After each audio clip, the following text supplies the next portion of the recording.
President Xi Jinping vowed to realize China's reunification with Taiwan. Although it did not directly mention the use of force, China showed off its strength by showing off hundreds of warplanes in Taiwan's airspace, raising tensions.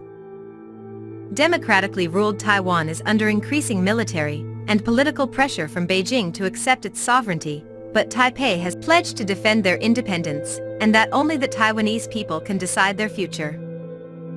Speaking at Beijing's Great Hall of the People on Saturday, she said the Chinese people have a noble tradition in opposing separatism. Taiwan's independent separatism is the biggest obstacle to achieving homeland reunification, and the most serious hidden danger to national regeneration, he said on the anniversary of the revolution that toppled the last imperial dynasty in 1911. The historical task of motherland reunification must be fulfilled, and will surely be fulfilled. China's Air Force deployed the threat 4 days in a row in Taiwan's air defense zone starting October 1st, involving nearly 150 aircraft, even though the mission has ended.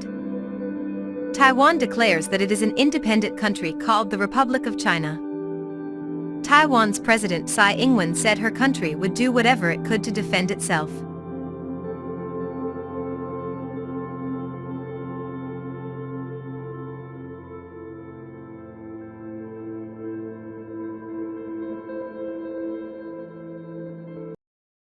Tokyo Japanese Prime Minister Fumio Kishida did not want to mince words in dealing with China.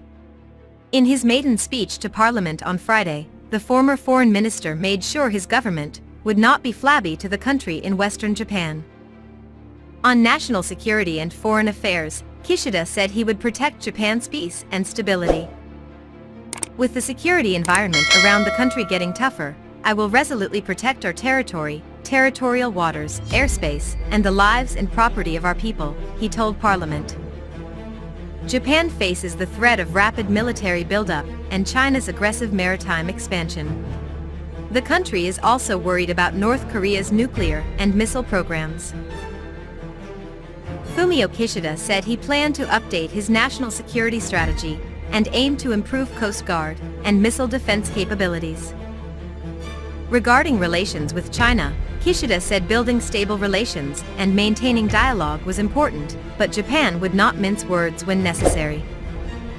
While working with countries where we share universal values, we say what needs to be said to China, and demand firmly that China behave responsibly. We also maintain dialogue and continue to work with them in addressing common issues, he said. China claims almost all of the energy-rich waters in the South China Sea, where it has set up military outposts on artificial islands. China also claims a group of Japanese-run islands in the East China Sea.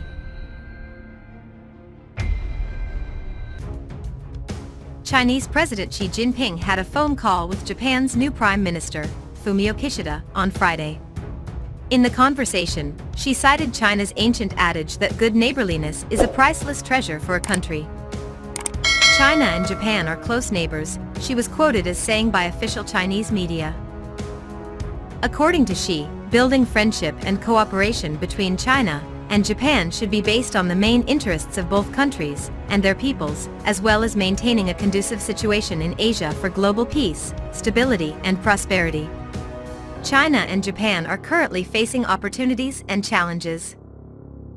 China considers it important for the new Japanese government and hopes that communication between the two countries will remain smooth. Xi reiterated that his country is always ready to cooperate with Japan on historical considerations as a mirror in the future. 2022 will mark 50 years of normalization of China-Japan diplomatic relations. Therefore, Xi hopes the two countries revisit initial aspirations to open a new page of bilateral relations. Kishida officially took office as Prime Minister of Japan on Monday, 4/10. He replaces Yoshihide Suga, who resigned.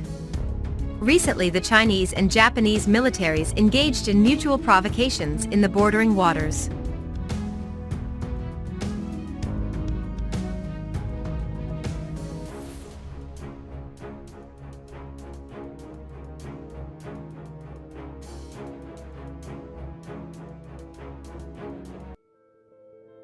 Taiwan's President Tsai Ing-wen says her country does not seek a military confrontation with anyone.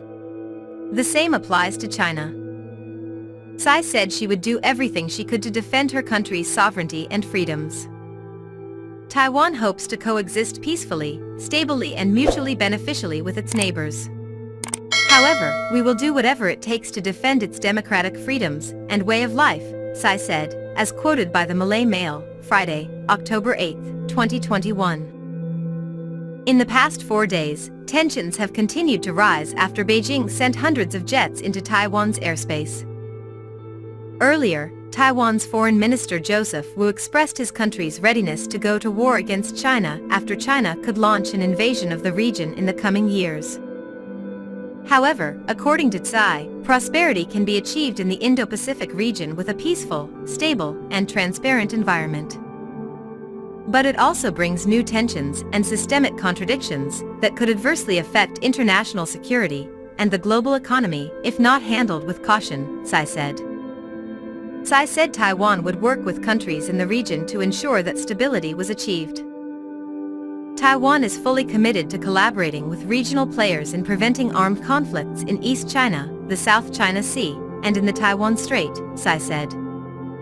Taiwan's defense minister, Chiu Kuo-cheng, said China could mount a large-scale invasion of Taiwan by 2025. Speaking before Parliament, Chiu said Beijing already has the ability to invade Taiwan now. However, China could only carry out a full-scale invasion by 2025. In 2025, China will make every effort to win the war.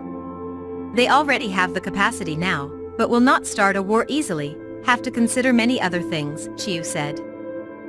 On Thursday, Tsai sought support from other democracies, especially the United States and its allies.